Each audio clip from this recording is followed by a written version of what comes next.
Saudara-saudara yang dikasih dalam Tuhan, saya akan mengajak kita untuk belajar kebenaran firman Tuhan seperti yang telah saya sampaikan di minggu-minggu sebelumnya. Saya sedang berkhotbah tentang monoteisme Kristen dan Allah Tritunggal.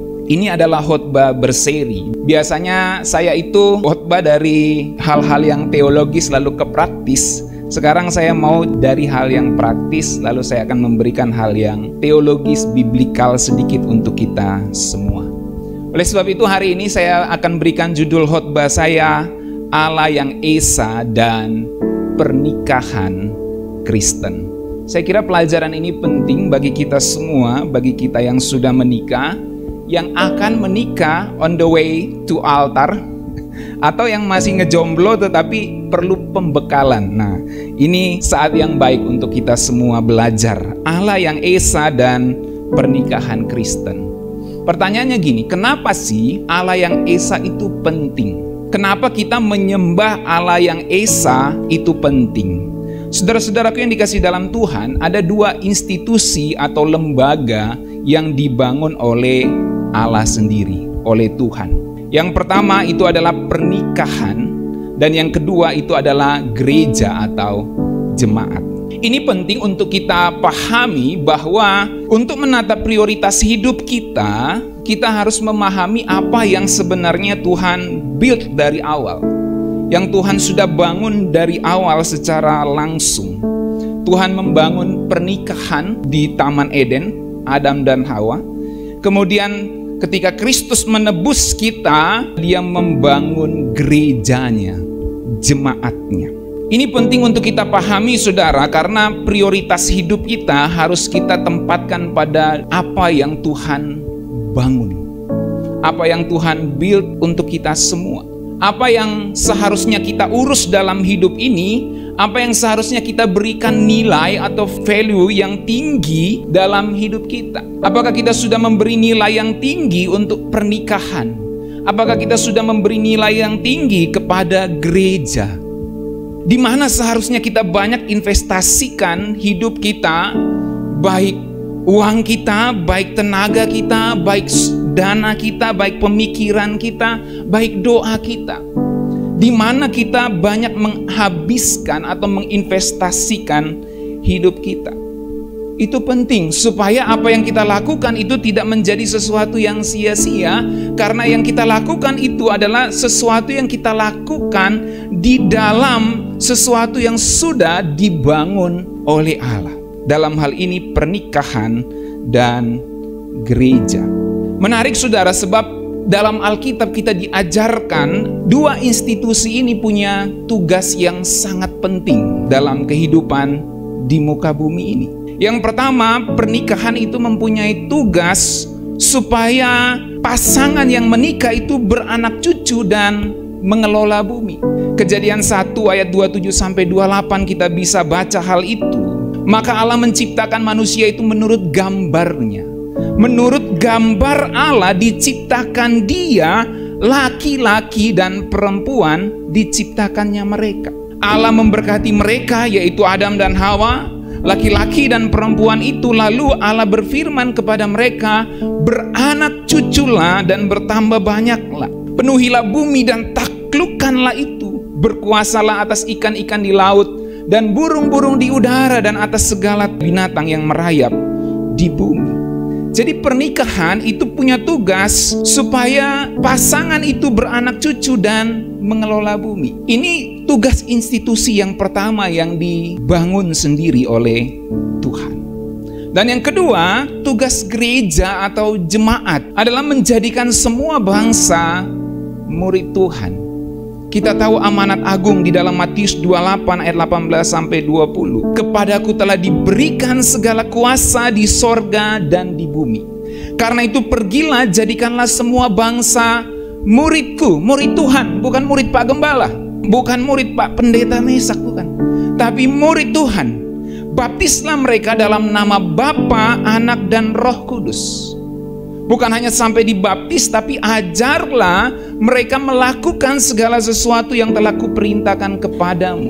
Jadi perlu ada pemuritan, perlu ada pengajaran di dalam gereja.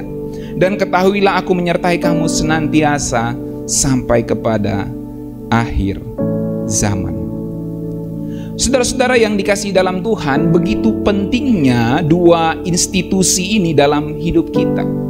Sampai-sampai di Efesus pasal yang kedua, ayat 31 sampai 32 digambarkan di situ bahwa relasi suami dan istri itu seperti hubungan Kristus dengan jemaat. Sampai di sini saudara bisa ngikuti? Bisa ikuti? Ada dua institusi yang dibangun oleh Tuhan sendiri, yaitu pernikahan dan yang kedua adalah gereja atau jemaat.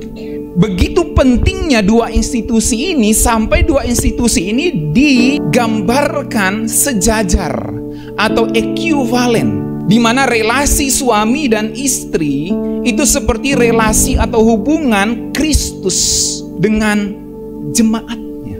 Pernikahan dan jemaat atau gereja. Diterangkan dalam Efesus di situ, intinya istri harus tunduk atau respect, hormat kepada suaminya. Dan suami harus mengasihi atau love istrinya. Kalau kita baca dalam Efesus 5 ayat 22, hai istri, tunduklah kepada suamimu seperti kepada Tuhan. Karena suami adalah kepala istri, sama seperti Kristus adalah kepala jemaat. Dialah yang menyelamatkan tubuh. Karena itu sebagaimana jemaat tunduk kepada Kristus, demikian jugalah istri kepada suami dalam segala sesuatu. Menarik saudara ya. Segala sesuatu, oh berarti kita harus tunduk sama suami kita kalau disuruh yang jahat, Pak. Ingat, ini digambarkan dalam relasi hubungan Kristus dengan jemaat. Dan tidak mungkin Kristus menyuruh melakukan yang jahat kepada jemaatnya. Bisa paham?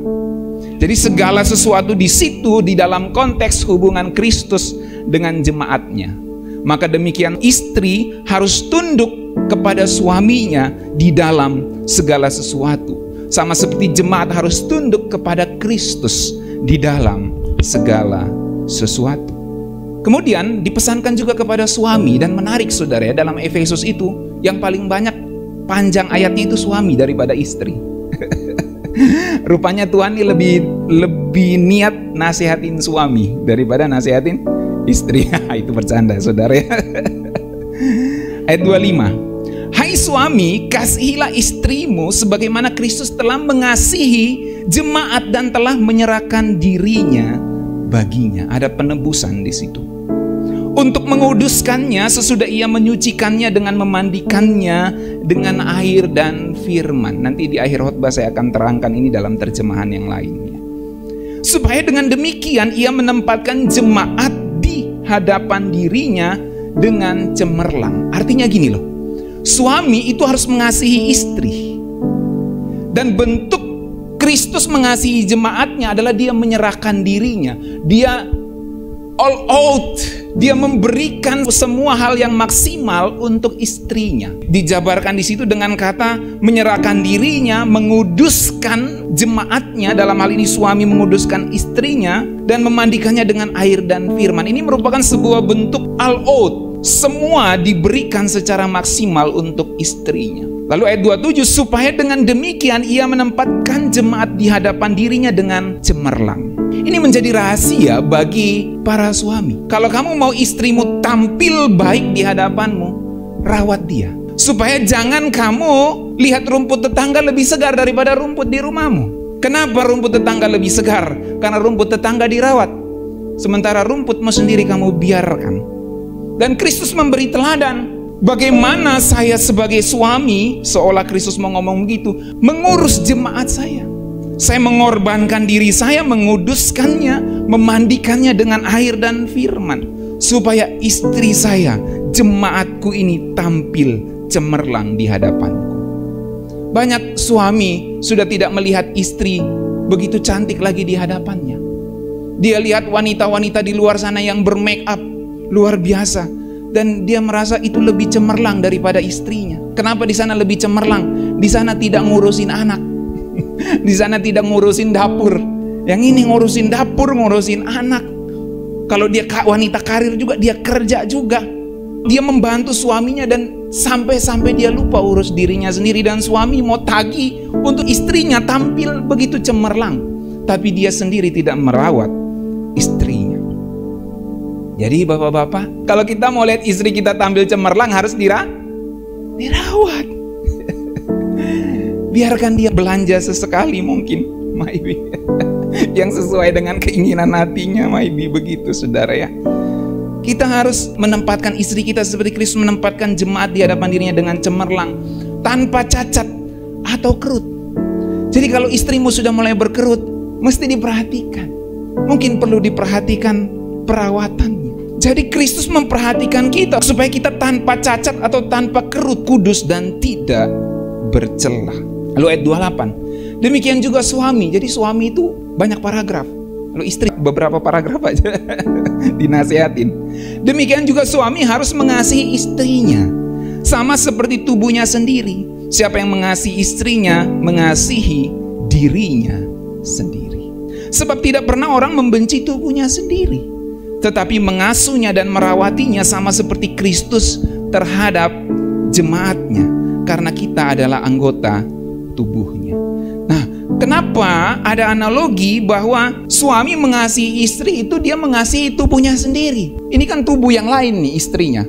Kok saya mengasihi istri saya mengasihi tubuh saya sendiri? Maka dijelaskanlah landasan dari perjanjian lamanya di ayat 31. Sebab itu, laki-laki akan meninggalkan ayahnya dan ibunya dan bersatu dengan istrinya, sehingga keduanya menjadi satu daging, menjadi ekat, menjadi esa, menjadi satu daging.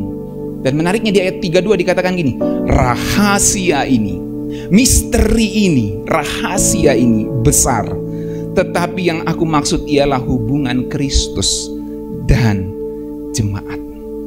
Bagaimanapun juga bagi kamu masing-masing berlaku hal ini.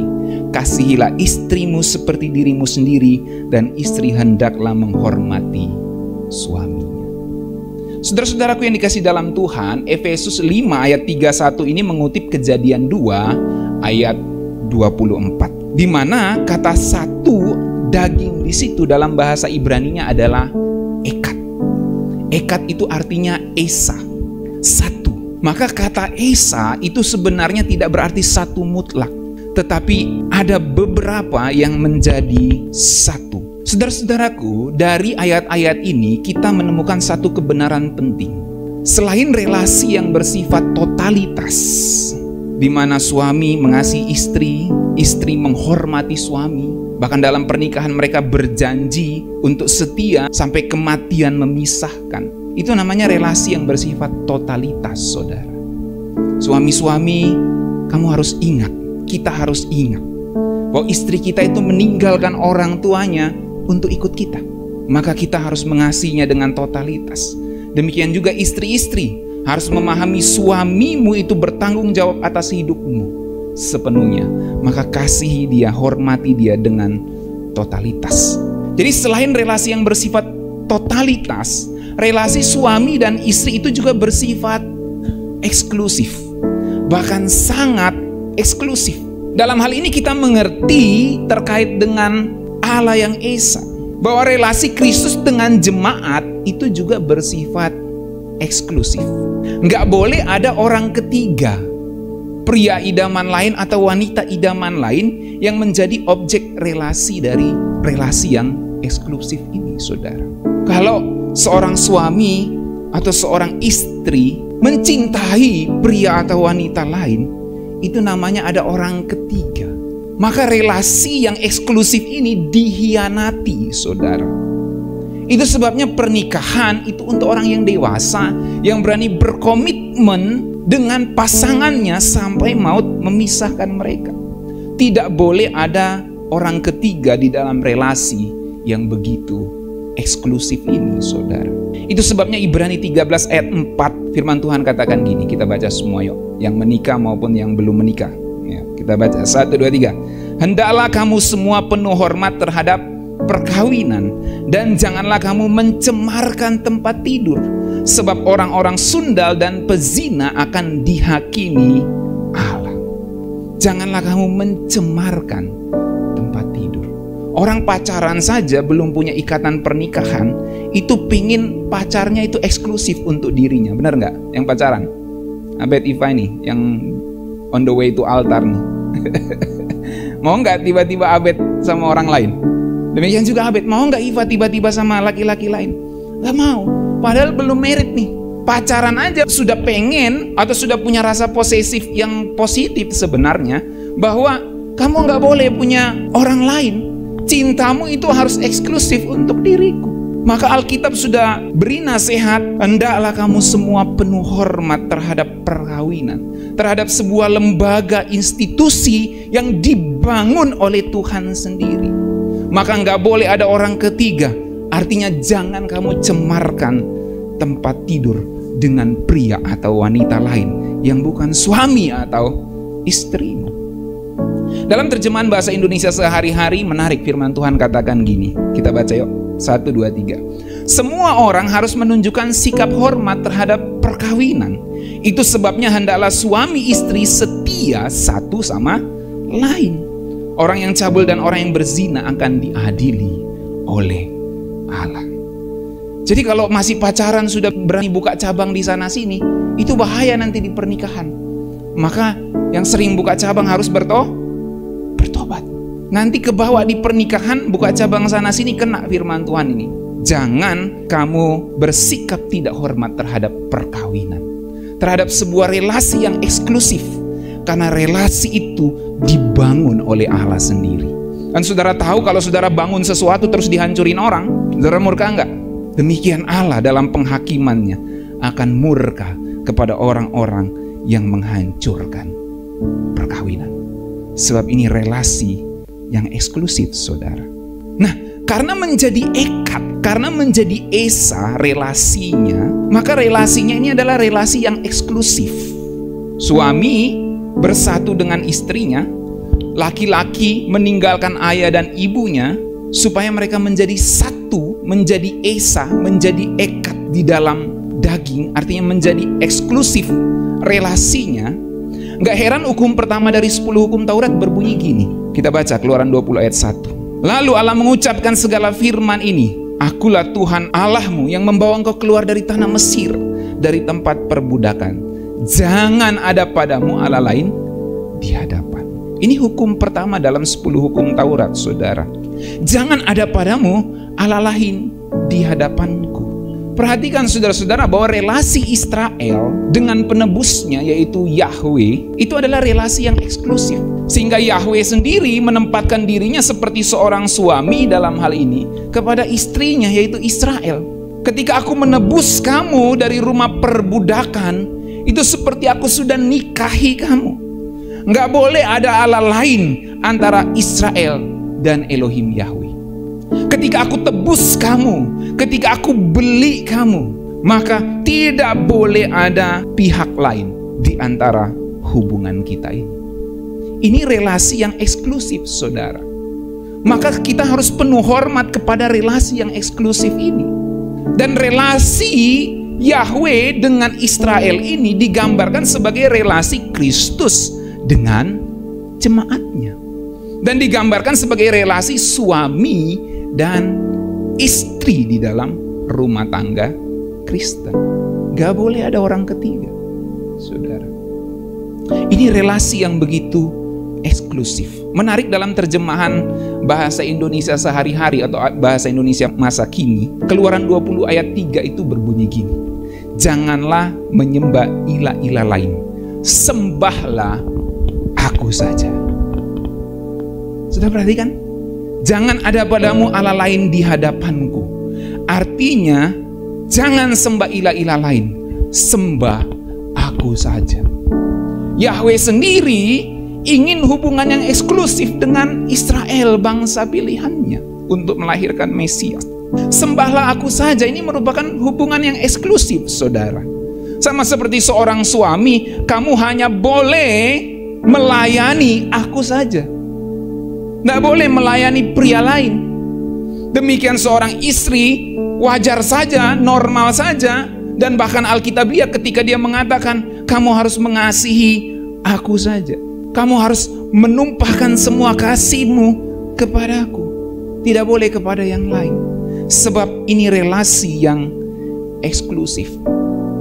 Orang Timur bilang, orang Ambon bilang, seng boleh ada yang lain. Benar Ibu Lili? Seng boleh ada yang lain. Tidak boleh ada yang lain, saudara.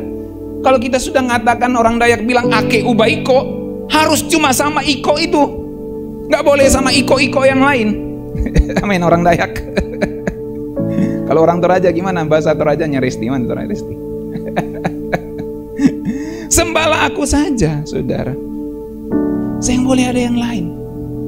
Maka kita mesti mengerti bahwa ketika kita menyembah Allah Elohim Yahweh, kita nggak boleh menyembah Allah-Allah yang lain. Itu sebabnya Ulangan 6 ayat 4 firman Tuhan katakan gini, dengarlah hai orang Israel, Tuhan itu Allah kita, Tuhan itu Esa, Tuhan itu Eka, Esa.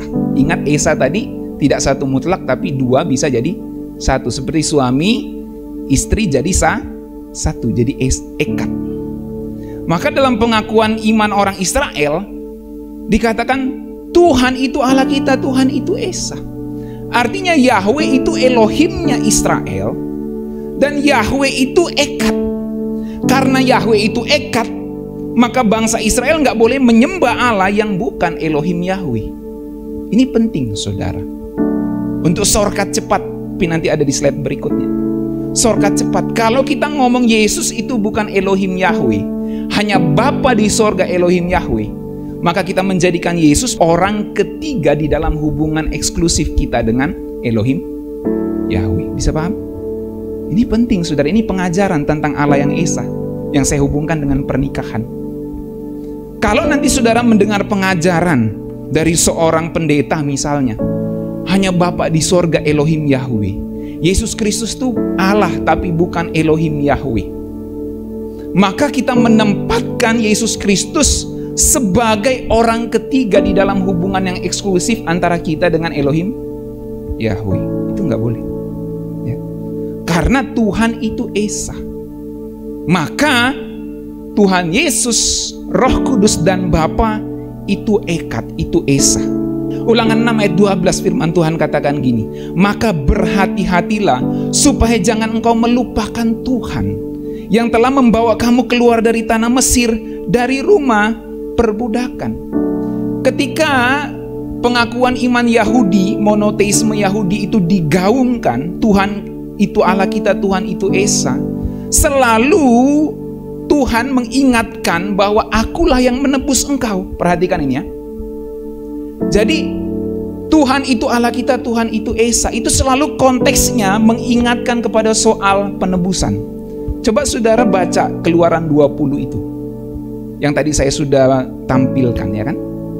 Di ayat sebelumnya ya, coba naik lagi satu kali. Nah itu ya, di ayat 1 dan ayat 2. Akulah Tuhan Allahmu yang membawa engkau keluar dari tanah Mesir. Kenapa harus digaungkan aku yang membawa engkau keluar dari tanah Mesir? Karena Yahweh itu penebus.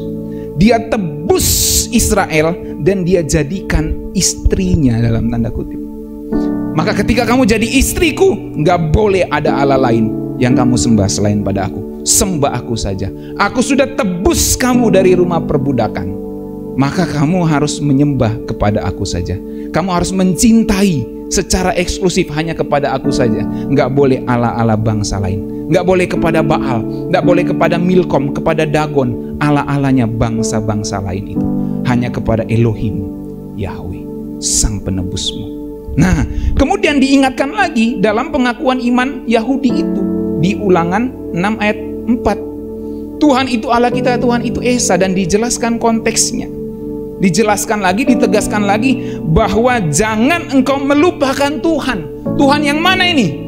Tuhan yang telah membawa kamu keluar dari tanah Mesir, dari rumah perbudakan. Kenapa ini penting? Karena ini penebus. Relasi yang eksklusif terjadi ketika aku menebus kamu dari rumahmu dan membawa engkau ke tempatku. Karena engkau jadi istriku. Ulangan 6 ayat 14 kemudian, janganlah kamu mengikuti Allah lain dari antara Allah bangsa-bangsa lain. Maka wajarlah ketika Yahweh menagih hubungan yang eksklusif antara Israel dengan dirinya. Tidak boleh Israel menyembah Allah yang lain selain Elohim Yahweh. Sekarang saudara-saudaraku jemaat yang dikasihi Tuhan, dengan begitu banyaknya pengajaran yang aneh-aneh di akhir zaman ini, kita harus waspada dan hati-hati terhadap setiap angin pengajaran. Sekarang kalau saudara mendengar penjelasan saya, dan saudara kemudian mendengarkan seorang pendeta ngomong begini misalnya, Tuhan Yesus itu adalah Allah, diakui Tuhan Yesus itu Allah, tapi bukan Elohim Yahweh. Nah itu dia, Tuhan Yesus itu Allah, tapi bukan Elohim Yahweh. Jadi dia seperti Allah bangsa-bangsa lain yang bukan Elohim Yahweh. Elohim Yahweh itu hanya Bapa. Dengan mendengar penjelasan saya, saudara bisa percaya nggak pendeta yang lain itu? Seharusnya saudara nggak percaya. Sebab relasi kita dengan Elohim Yahweh itu eksklusif. Karena ketika kita connect dengan Tuhan Yesus, sementara Tuhan Yesus itu bukan Elohim Yahweh dalam praeksistensinya, maka kita menjadikan Yesus sebagai berhala baru yang sama dengan Allah bangsa-bangsa lain. Pertanyaannya kepada kita, apakah kita mau menyembah Yesus yang bukan Elohim Yahweh? Tentu tidak mau. Apakah kita jemaat tidak mau mengakui Tuhan Yesus sebagai juru selamat yang telah menebus kita dari rumah perbudakan? Sebab penebus itu hanyalah Yahweh. Penebus itu hanya Yahweh. Aku Yahweh yang menebus engkau dari rumah perbudakan. Jangan ada padamu Allah lain di hadapanku. Eksklusif banget nih. Seperti suami ngomong sama istrinya, aku sudah nikahi kamu. Kalau ada mas kawinnya lagi, dengan mas kawin sekian. Dengan mahar sekian. Jangan ada padamu pria lain di hadapanku. Nah gitu. Ini hubungan yang eksklusif, saudara.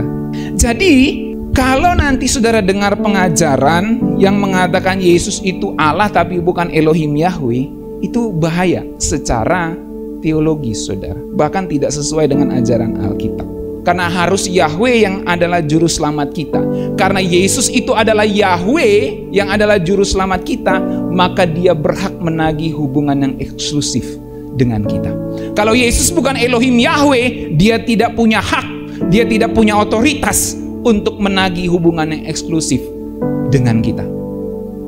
Sebab dia bukan penebus kita.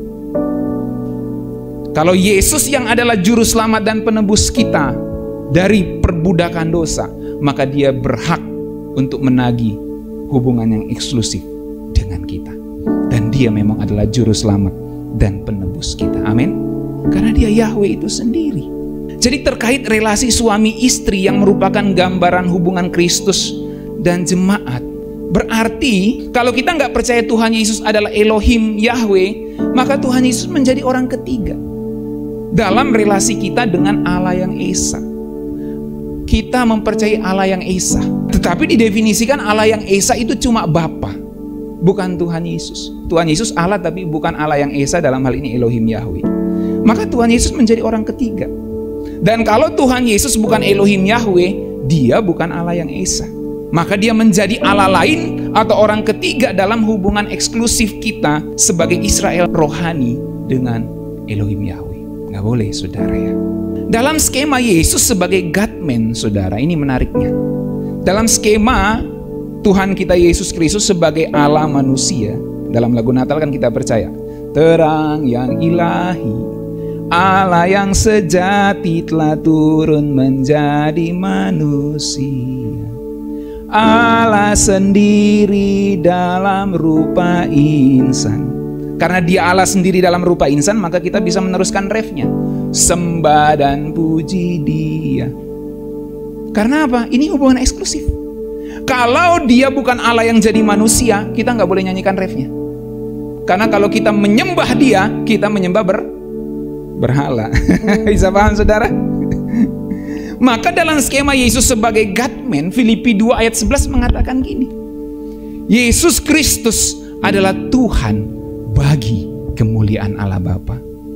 Apa artinya Tuhan bagi kemuliaan Allah Bapa?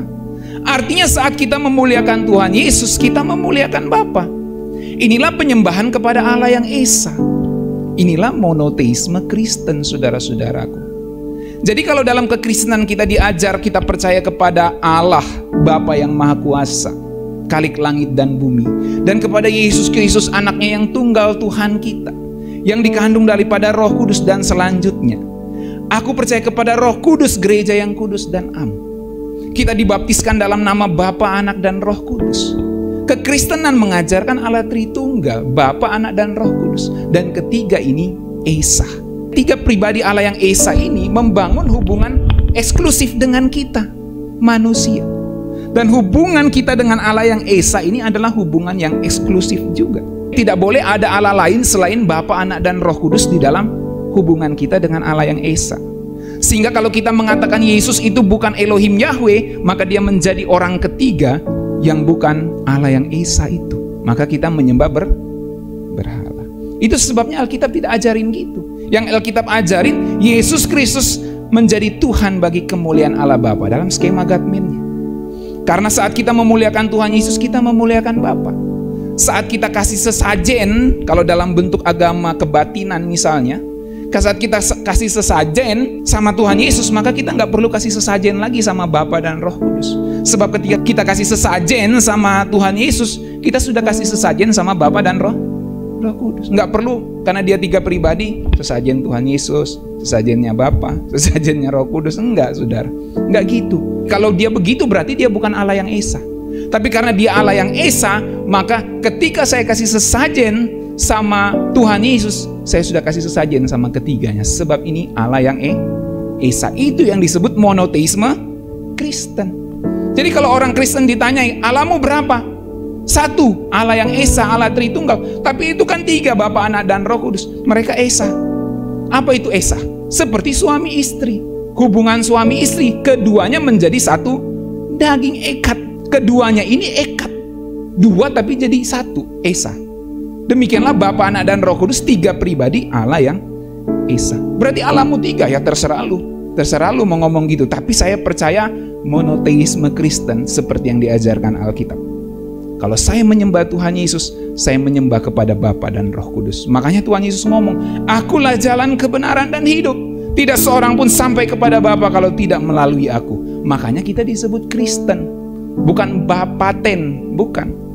Kita bukan menjadi pengikut Bapa, tapi menjadi pengikut Kristus.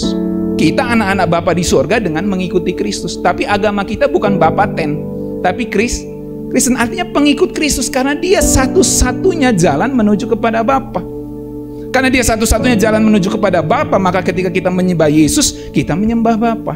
Karena dia menjadi Tuhan bagi kemuliaan Allah Bapa. Ini monoteisme Kristen, saudara. Nah, 1 Korintus 8 ayat 6 firman Tuhan katakan gini. Namun bagi kita hanya ada satu Allah saja, yaitu Bapa. Dan satu Tuhan saja, yaitu Yesus Kristus. Ini mengehokan, itu bukan mengecoh gitu ya, bukan mengecoh, itu maksudnya mengehokan. Harusnya saya kasih tanda datar gitu ya. Itu mengehokan itu menggemakan gitu ya. Holo, ho, jadi ada gema gitu kan. Nah, itu mengehokan, Ulangan 6 ayat 4. Jadi 1 Korintus 8 ayat 6, bagi kita hanya satu Allah saja ini. Dan satu Tuhan saja, yaitu Yesus Kristus. Itu sebenarnya mengehokan atau menggemakan, Ulangan 6 ayat 4. Dengarlah hai orang Israel, Tuhan itu Allah kita, Tuhan itu Esa. Jadi ada kata Tuhan, ada kata Allah. Dalam bahasa Ibrani-nya ada kata Elohim, ada kata Tuhan atau Yahweh. Kalau dalam bahasa Yunani ada kata Theos, ada kata Kurios. Pertanyaannya sekarang gini, saya buat simpel, sederhana. Bagi kita hanya ada satu Allah saja, yaitu Bapa. Pertanyaannya, apakah Bapa bukan Tuhan? Karena Yesus satu-satunya Tuhan. Ya kan? Bagi kita hanya satu Allah saja, yaitu Bapa. Berarti Allah itu Bapa saja. Apakah Bapa bukan Tuhan? Karena Yesus satu-satunya Tuhan. Apakah Yesus bukan Allah karena Bapa satu-satunya Allah? Tentu tidak begitu, saudara. Jadi yang benar, ini adalah monoteisme Yahudi. Ulangan 6 ayat 4 itu yang kemudian diparafrase ke dalam monoteisme Kristen, 1 Korintus 8 ayat yang ke-6. Jadi pengakuan iman Yahudi dijabarkan di dalam pengakuan iman Kristen. Satu Allah saja Bapa, satu Tuhan saja, yaitu Yesus Kristus. Tidak berarti Yesus itu bukan Allah, tidak berarti Bapa itu bukan Tuhan. Nggak berarti gitu, karena dia ekat, saudara. Saya mau akhiri dengan pesan kembali ke Efesus, saudara. Efesus pasal yang ke-5 ayat 22 tadi. Saya akan bacakan dalam terjemahan The Message, saudara ya. Wife, understand and support your husband in way that show your support for Christ. Nah, ini menarik. Coba kita langsung bahasa Indonesianya. Para istri, pahamilah dan dukunglah suamimu dengan cara yang menunjukkan dukunganmu terhadap Kristus. Ingat nih istri-istri atau yang calon istri nih, yang akan jadi istri nih. Pahamilah, dukunglah suamimu. Jadi istri itu jangan gerogoti suaminya. Harus didukung suaminya dengan cara yang menunjukkan dukunganmu terhadap Kristus. Artinya gini, kalau kamu mencintai Kristus, maka kamu pasti akan mencintai suamimu. Kalau kamu mendukung Kristus, maka kamu pasti akan mendukung suamimu. Istri-istri yang tidak mendukung suaminya, dipastikan dia tidak mengasihi Kristus. Tentu dalam relasi yang sehat, normal, saudara ya. Kalau misalnya suaminya penjahat terus didukung buat kejahatan, itu bukan konteksnya. Bukan konteksnya di situ.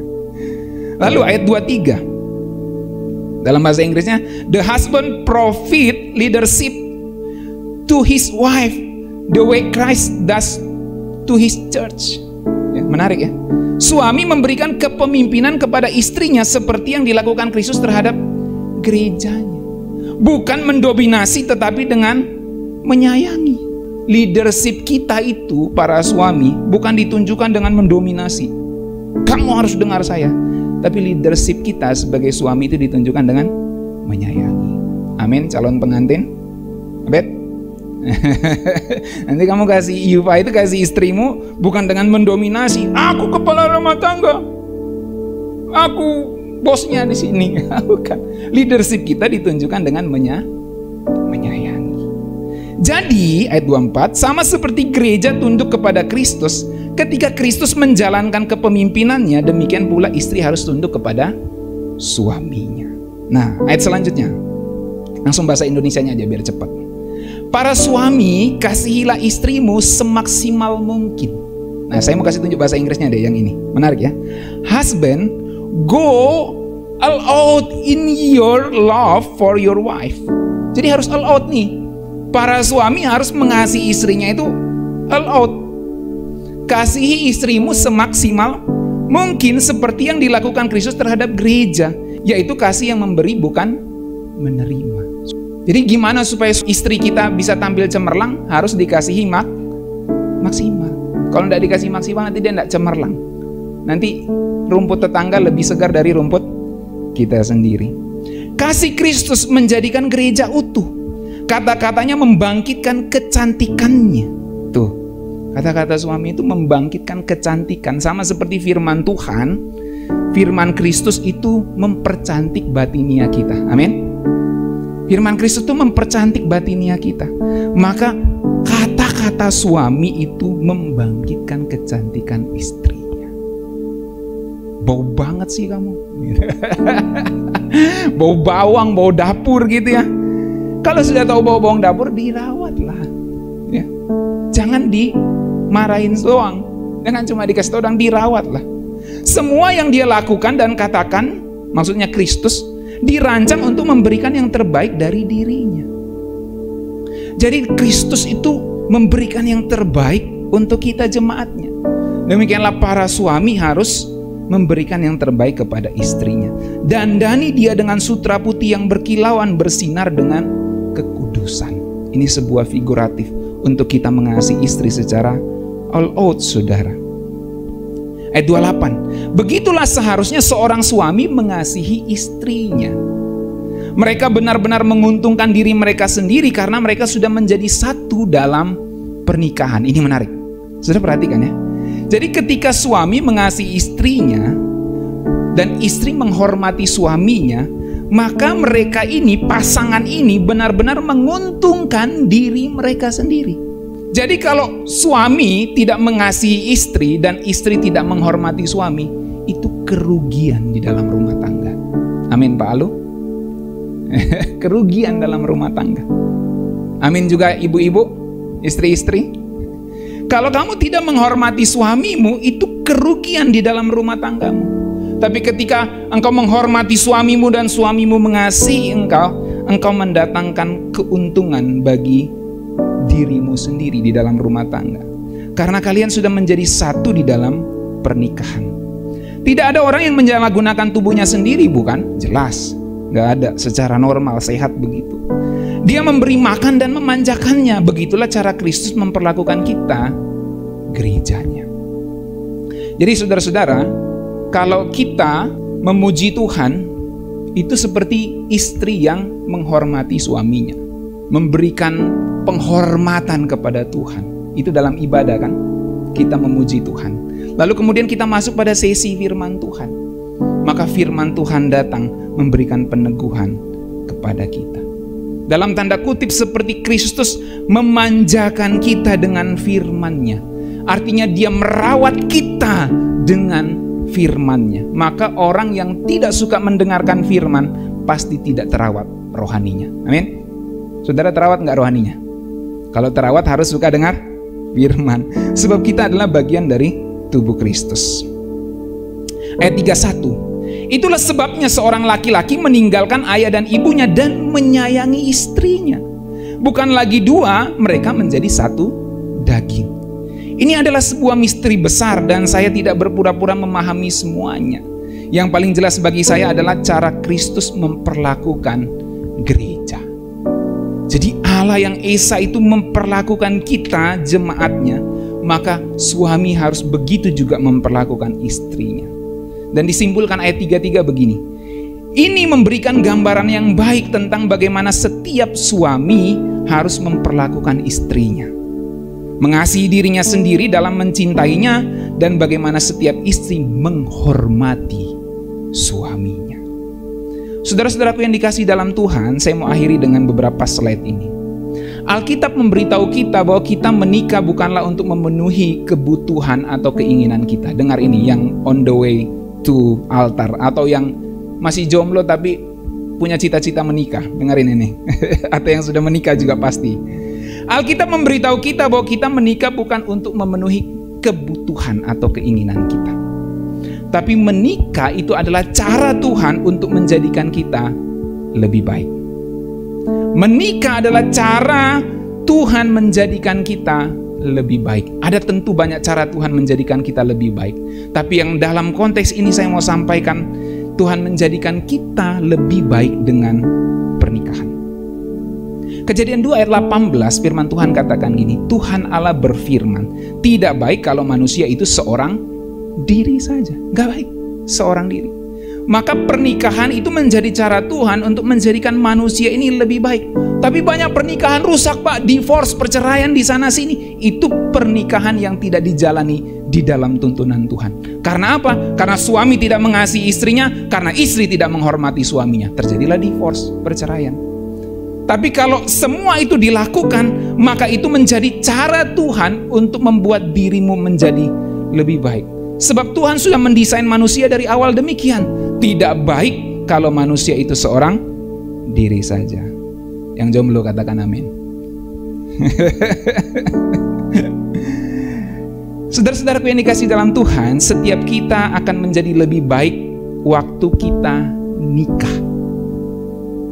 Artinya memiliki relasi yang dekat atau eksklusif dengan Tuhan. Nggak ada jalan lain kita menjadi lebih baik di dalam kehidupan rohani kita selain kita punya relasi yang eksklusif, yang intim dengan Tuhan. Banyak orang dalam permasalahan hidupnya, gimana Pak saya menjadi lebih baik? Kamu nggak bisa menjadi lebih baik kalau kamu tidak mendekat kepada Tuhan. Hanya dengan mendekat kepada Tuhan, maka kamu menjadi lebih baik. Ini bukan soal kebutuhan saja, saudara. Kita nikah, dalam tanda kutip nikah atau bangun hubungan eksklusif dengan Tuhan itu bukan soal kebutuhan saja, tetapi sudah merupakan desain. Ini merupakan takdir, merupakan desain atau rancangan Allah yang semula kepada manusia. Tuhan memang kebutuhan kita yang utama, tapi membangun relasi dengan Tuhan bukan sekedar kebutuhan saja. Ada sesuatu yang lebih tinggi dari kebutuhan, yaitu kita memang didesain, dirancang untuk memiliki hubungan yang eksklusif dengan Dia. Tidak baik manusia itu seorang diri saja. In other words, saudara-saudara, dengan kata lain, gak ada shortcut buat kita ningkatin hubungan rohani kita ke level dewa, kalau kata anak-anak muda. Gak ada jalan shortcut untuk kita ningkatin hubungan rohani ke level dewa selain relasi yang erat dengan Tuhan. Daniel, relasimu dengan Tuhan sudah level apa nih? Level dewa atau belum? Gak ada cara lain selain kita bangun relasi yang erat dengan Tuhan. Gak ada. Gimana kita mau lebih baik dalam kerohanian? Kita bisa lebih baik di dunia kerja, bisa. Tanpa Tuhan bisa juga. Orang-orang ateis bisa berprestasi tanpa Tuhan karena mereka nggak mengakui Tuhan. Tapi di dalam kerohanian kita nggak bisa sampai ke level dewa, kata orang muda, selain relasi yang erat dengan Tuhan, nggak bisa. Maka setiap kita harus membangun hubungan yang eksklusif dengan Tuhan. Ini nggak cuma soal kebutuhan, tapi udah jadi desain. Ini blueprint Tuhan dari dulu buat kita manusia. Blueprint kita ini adalah kita harus memiliki relasi yang eksklusif dengan Tuhan. Dan ini adalah akhir dari firman Tuhan pada pagi hari ini. Pesan firman Tuhan untuk kita semua. Bagi yang sudah masuk di bahtera pernikahan, yang sudah nyemplung di kolam pernikahan, maupun juga yang on the way to altar nih, karena akan ada yang menikah nanti. Maupun juga bagi yang masih jomblo, ingatlah bahwa relasi atau koneksi atau sambungan yang eksklusif dengan Tuhan itu merupakan inti, merupakan core kehidupan rohani kita. Itu sebabnya mari kita build, mari kita bangun relasi yang eksklusif dengan Tuhan. Sebab hanya dalam hadiratnya pernikahan kita akan diperkaya. Katakan amin. Bapak-bapak, ibu-ibu yang sudah menikah, yang akan menikah, dalam hadiratnya pernikahan kita akan diperkaya. Dalam hadiratnya pernikahan atau rencana pernikahan kita akan diberkati. Dalam hadirat Tuhan kita akan temukan arti dan tujuan hidup yang mendalam atau deep purpose itu, saudara. Saudara belajar sesuatu sampai sini, amin. Mari kita satu di dalam doa.